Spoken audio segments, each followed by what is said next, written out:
data, informasi yang berfungsi sebagai wawasan itu telah terekam di dalam otak, tapi tidak pernah bersentuhan dengan indera kita sendiri. Indera kita nggak pernah bersentuhan, indera kita nggak pernah bersaksi, nggak pernah menyatakan, ya. Maka informasi ini sifatnya adalah keyakinan atau kepercayaan. Kalau kita mendapatkan informasi bahwa sekarang terjadi perang berkecamuk Rusia dengan Kroasia, ada yang meninggal dunia, tapi kita tidak melihat, maka ini fungsinya adalah sebagai wawasan atau hanya sebagai sesuatu yang kita mengetahui, disebut pengetahuan. Tapi ini tidak disebut ilmu, ini hanya dapat disebut sebagai wawasan, kan gitu. Dan jika wawasan ini kita tempatkan pada posisi kepercayaan, maka ini hanya sebuah anggapan yang kemudian kita sebagai sesuatu yang percaya. Bahwa percaya itu sesuatu informasi yang bersifat wawasan yang kita anggap dapat memberikan dampak kepada, tidak bersentuhan dengan indera kita, itu namanya kepercayaan.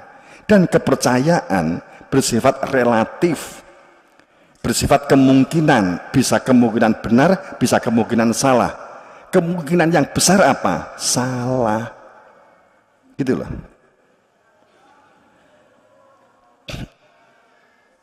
Tingkat derajat kevalitannya dapat dipertanggungjawabkan atau tidak, nggak bisa, kan gitu, terhadap diri kita.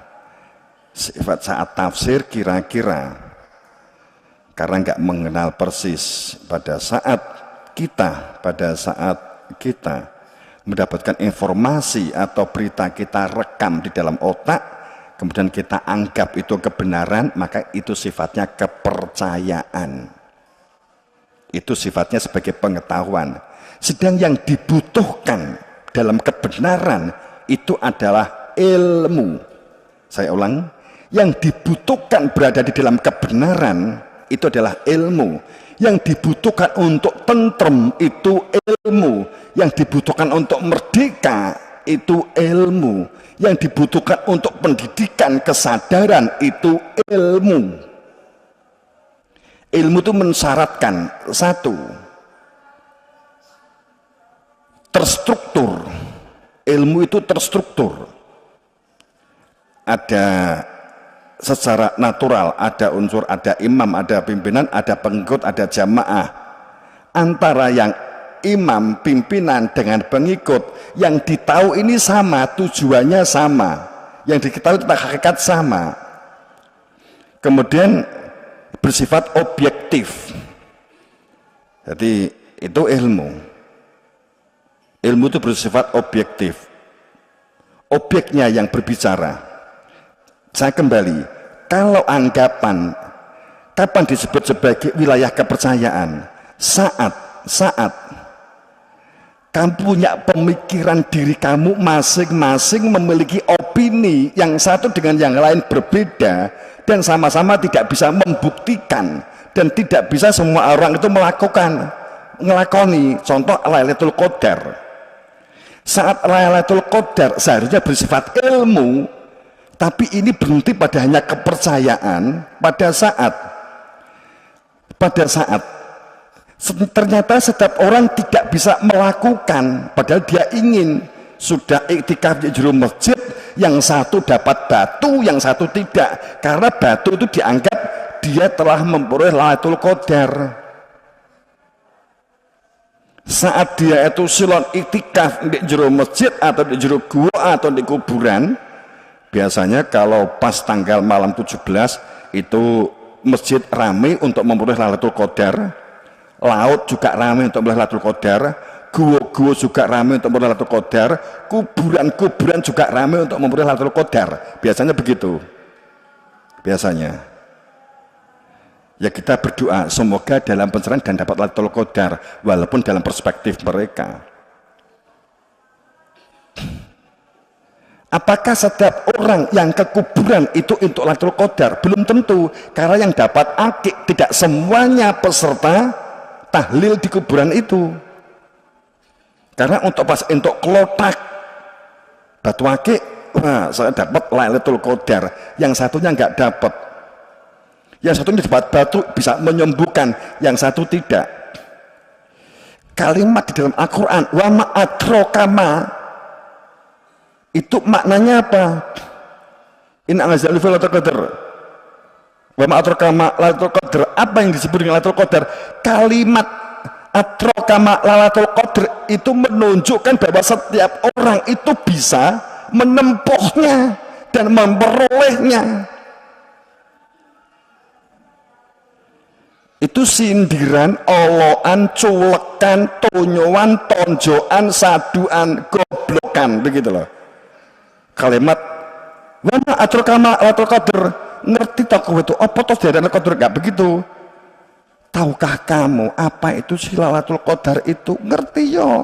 Itu pertanyaan yang gak butuh dijawab. Lakonono, kowe iki bisa, begitu loh. Nah, itu pada saat berbicara tentang mana sebuah kembali Lailatul Qadar. Akan tetapi jika satu dapat satu enggak, biasanya orang itu setelah itikaf pagi itu yang dulu kita alami pada saat kita di katakanlah teman-teman pondok dan sebagainya, biasanya cerita, wah aku tadi malam dapat Lailatul Qadar apa?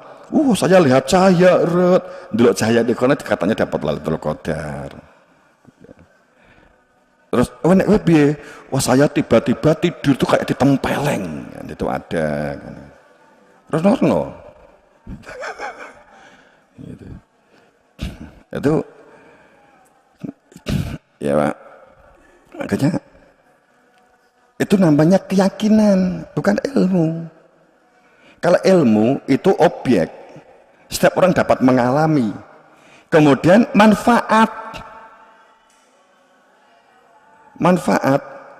ilmu itu menjadikan dalam kehidupan itu berada di dalam kemanfaatan, manfaat bagi dirinya, dan kemudian mengetahui persis dengan ilmu itu akan memperoleh sesuatu, itu namanya struktur, terstruktur itu begitu, ada mekanismenya, ada sistemnya, sehingga tujuannya jelas.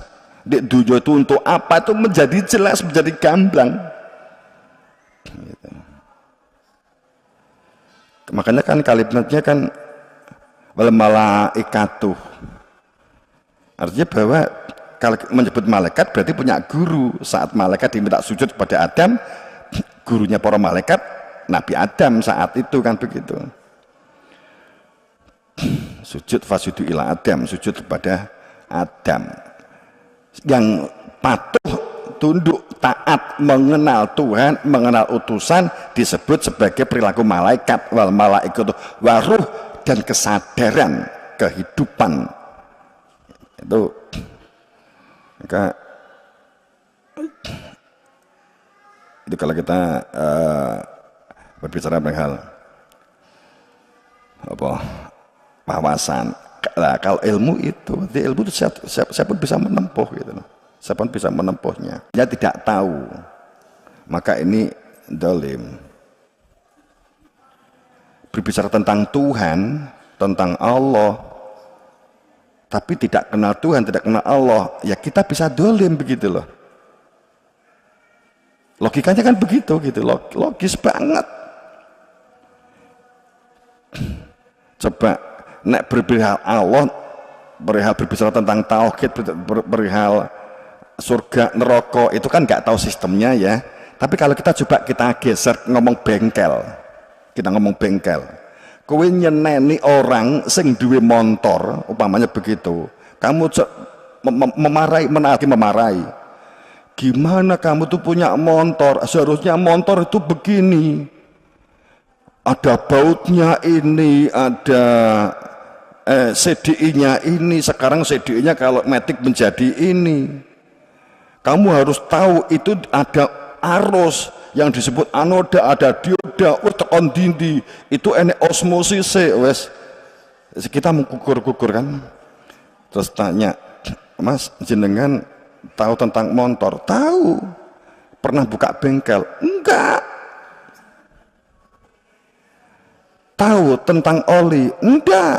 Nah, gitu. Roh rupane oli sing di jero motor? Enggak kan. Tapi dia ngomong tentang motor koyok ya oh gitu loh. Maka kita langsung apa di benak kita? Wong ki dolim banget kan gitu kan? Dolim. Dia bukan dokter, nggak tahu dokter, tapi cerita tentang jeruan caranya bedah. Bedah yang bagus itu kalau operasi itu pakai pisau. Yang bagus itu menggunakan pemes. Kan gitu mamanya begitu. Karena dia berasumsi pemes itu apa meneh mung daging, tinggi ngiris sing jenenge lulang saja itu gampang, apa meneh mung kulit. Makanya kemudian langsung dengan PWD-nya untuk operasi itu menggunakan pemes, kan begitu. Nah, itu namanya dolim. Belum pernah ada yang ngajak, ini yang dikatakan operasi begini kan begitu, makanya ada spesifikasi dokter gitu ya. Kemudian kalau tentang Tuhan sama seperti itu tadi, hanya dari membaca kemudian ya bersifat wawasan, karena nggak bisa dipraktekkan ya, sesuatu yang bisa dipraktekkan itu sama, nggak pernah mlebu surga, nggak tahu jejer karo widodari, ya nggak pernah diakatkan karo Allah dengan widodari, tapi PD-nya luar biasa. Kalau kamu beramal ini kamu akan dapat widodari. Itu namanya dolim. Dolim itu bahasa Quran. Kalau bahasa Jawanya gendeng kan gitu. Itu sebenarnya kalau kita mau jujur, makanya kita hati-hati. Lah, kamu bisa melihat, Pak Yai berarti gendeng, ya bisa jadi kan gitu. Pak Yai tahu roh widodari, terus terang aku gak roh. Saya tak ngerti widodari ya kita widodari. Nek definisi wedok loh ya. Nek widodoro gak enak. Widodari. Itu yang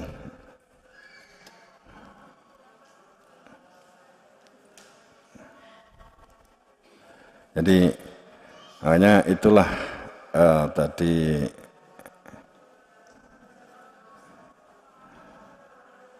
itu dolim, jahil, kafir sudah sering, fasik sudah sering, kita anggap lain waktu, fasad juga sudah, fasya itu orang yang nggak menggunakan rasional atau nalar gitu ya, hanya anggapan, mungkar itu berlaku nggak kenal.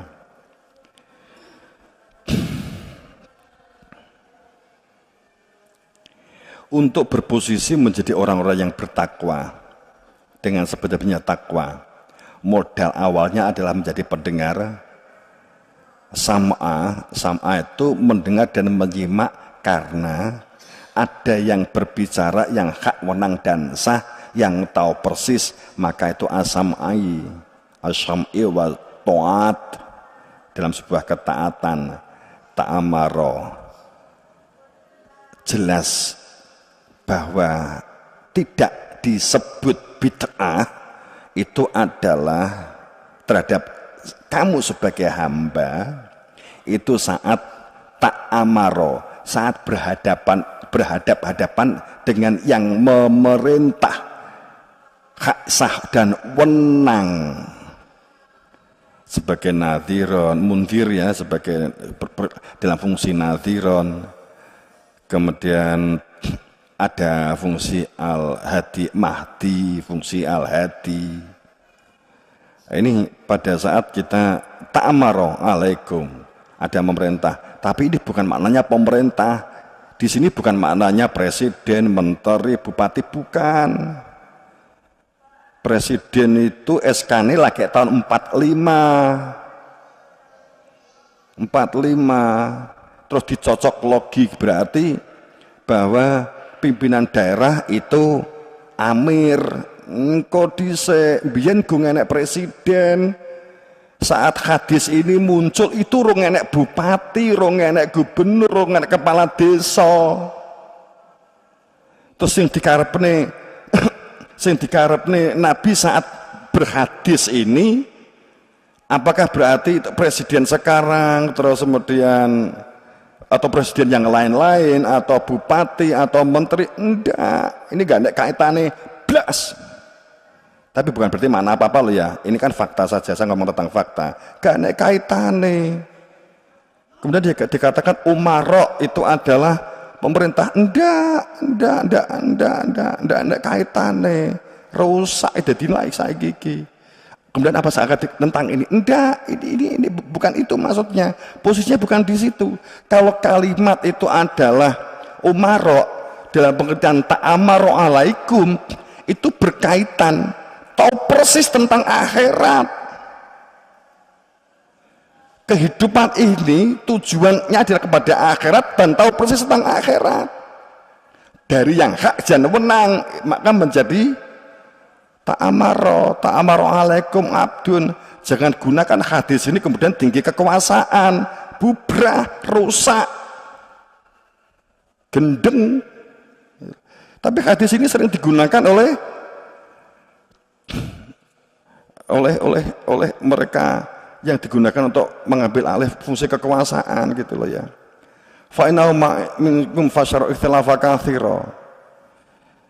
Nek kowe gak taat dan tidak mengenal dan tidak taat kepada ta'amaro yang ada di antara kamu sendiri, maka hidupmu itu fasyaru ikhtilafa katsira, benturan, bentusan, tukaran, bulian. Tapi jika sebaliknya, jika kamu ta'amaro mengenal orang yang memerintah di antara kamu, hak wenang dan sah, duduk SK ini presiden, bukan, ini masalah SK yang lain. Fa innahu ma ya'isu minkum fasyara ikhtilafa katsira. Ini perihal kehidupan batin,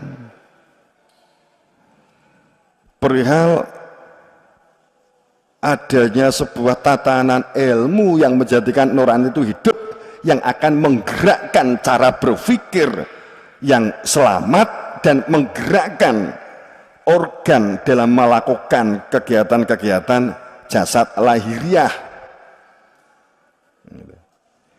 Ikhtilafa katsira, akan banyak banget perselisihan di antara kamu. Padahal kalau kamu kenal dengan ta'amaro, patuh dengan ta'amaro yang ada di antara kamu sendiri, hatimu tentrem, satu, hidupmu tertata, dua, makmur dalam kehidupan sosialmu, adil dalam kehidupan pribadimu. Man ya'sa minkum falyarithillah katsir, jika tidak maka pasti benturan. Maka bisunati, ini kaitannya, ini yang saya maksud. Kenapa yang dimaksud dengan umaro ta'amaro alaikum itu berkata dengan bisunati, ikuti sunahku, jalur sunnah itu jalan, jalur sunnah, tata aturan syir'atan, tatanan lahir, wal minhajun, dan tatanan batin. Sunnah itu pasti berkaitan dua hal ini, pasti berkaitan dengan syir'ah, syariat yang intinya wala tataruk, tidak berpecah belah. Kemudian dengan tatanan minhajun,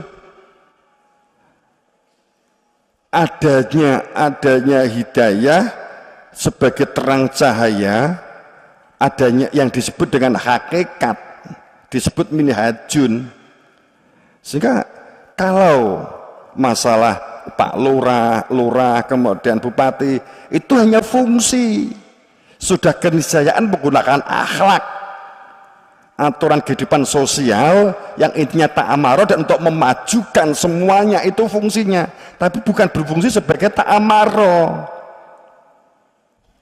Itu sebenarnya kan begitu. Kalau kita mau ingin, kita bukan kritik, tapi ini kan penjelasan. Tapi kan tidak ada unsur sabik, toh. Saya hanya memaksudkan bahwa bukan itu yang dimaksud tentang umarok yang dimaksud di dalam Al-Quran. Ta'amaro yang dimaksud di dalam hadis. Jika kamu ada masalah, kalian kepada Allah dan utusannya. Dan uli amri minkum itu berkaitan dengan sunati wa sunatul khulafa'ur rasyidin. Mana khalifah, khulafa itu wakil yang tahu persis yang diwakili. Itu disebut khalifah. Nah, disebut ngerti ini mung duit atau jabatan yang nggak bisa disebut khalifah dong. Gitu loh. Sederek sedoyo. Yang disebut khalifah itu orang yang tahu persis, yang mewakili fungsi di dunia itu apa, itu tahu persis. Dan metode cara untuk di dunia itu gimana supaya dapat kembali kepada kehidupan setelah masa pakai jasad habis. Itu makna khalifah. Pinter sundul langit, teknologinya sundul langit ning dunia untuk dunia yang enggak khalifah. Kan itu. Bapak koyok ngeden-ngeden ya, koyok wong nesu ya, tapi enggak lah ya, maksud saya enggak lah ya. Ya enggak sadar sih gregetan kadang kan digawa biah kadang. Jadi lak roset itu dalam cakupan silsilah itu roset al-mahdiyin, orang yang berada di dalam hidayah tahu hakikat, orang yang berhak memberikan hidayah. Sehingga orang yang dituntun, yang dibimbing itu sama pengetahuan dan ilmunya sama. Ilmu katakanlah kalau kita sing digareme podo, iki lo garam, kalau kemana-mana garam kamu bawa, aku ngemut garam, yang ngemut garam, aku kalingan garam, ya kalingan garam begitu. Orang kok ngene, wis rasah roh garam, aku wae sing roh. Kowe pokoknya melu aku, enggak begitu. Para rasul enggak begitu. Kalimat al-mahdiyin itu sengaja dan yang diajak sama tahu tujuannya. Kan gitu. Fungsinya saja yang berhak untuk nggulowentah, untuk membuka, untuk menjelaskan itu. Karena yang tahu persis iya, tapi untuk mengetahui siapa sih yang punya nama Allah, apa itu zikir, apa itu wirid, apa itu surga, itu kowe dikei pengertian setelah diberikan ilmu you juga tahu, sama seperti yang kamu tahu. Antara yang Nabi Muhammad dengan sahabat sama. Podo roh Surabaya ne, podo roh Jakarta ne, podo kenal Pak Jokowi ne, podo kenal Bu Khofifah, podo kenal sak kendaraan kenal. Ning sing berhak nyopir itu sing imamnya itu kowe manuta karo sopir. Ora nek dienggokne golek nggon sing nggon gak genah, ndak percaya kan itu. Engko ya krasa, lho pir kok menggok pir kan gitu. Ya mbiyen dalane iki ngisor, nek di Surabaya itu membutuhkan waktu 4 jam. Ning saiki sopir saiki lewat tol mung 1,5 jam. Aja mbok protes. Loh, nek sopir mbiyen itu dalane ngriko lho Pak Yai. Saiki kok ngene kan gitu. Nek kowe pengen rono ya lewat kono terserah.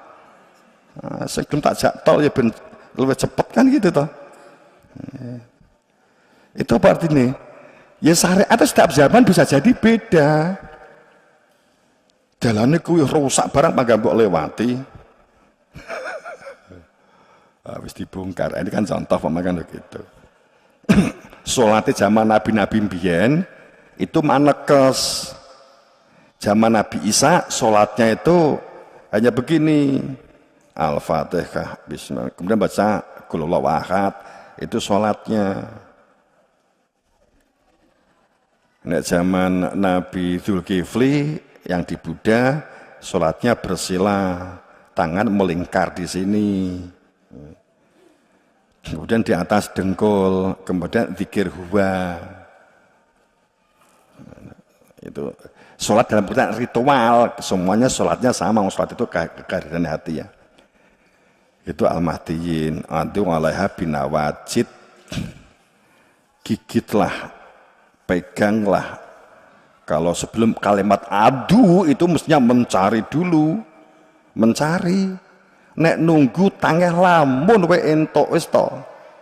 Apapun itu, wong gendeng nunggu Imam Mahdi kemudian pengen untuk hidayah Imam Mahdi, nunggu Imam Mahdi ingin sejahtera dapat sejahtera, itu tangeh lamun, itu wong gendeng kuwi. Aku nunggu Imam Mahdi kok wong gendeng kuwi. Kuwi padha karo apa? Saya nunggu sego mateng. Itu. Panggah keluwen, roh mati keluwen gitu. Mergo nunggu enggak gelem mau di dapur. Mau di situasi enggak, mergo hanya nunggu gitu. Wong nunggu ki megene anggitmu. Ya toh? Kuwi dintani nunggu gitu ya. Terus entane nunggu sego mateng gitu. Sing kene repot panggah nunggu ae. Terus ngritik, kok suwi mentok, mergo wong nunggu kan mesti ngono. Suwi mentok iki gak tenanan iki, wis mesti nesu wong nunggu iki ngoreksi gitu loh. Itu ora bakal petuk gitu. Mama ditunggu. Ayatnya itu enggak ada kalimat nunggu sama sekali. Watabi, carilah golek ana cekelana wabtahu, carilah sampai jempalik kan gitu. Karena setane wong nunggu dadi wareg gitu lah. Nek enek entuk wareg ya ndelalah itu rahmat gitu lah. Kadang nek gue gak sah nunggu lewat nyah kan gitu. Lho kula mboten nenggo, awang nunggu malah tak usir kan gitu.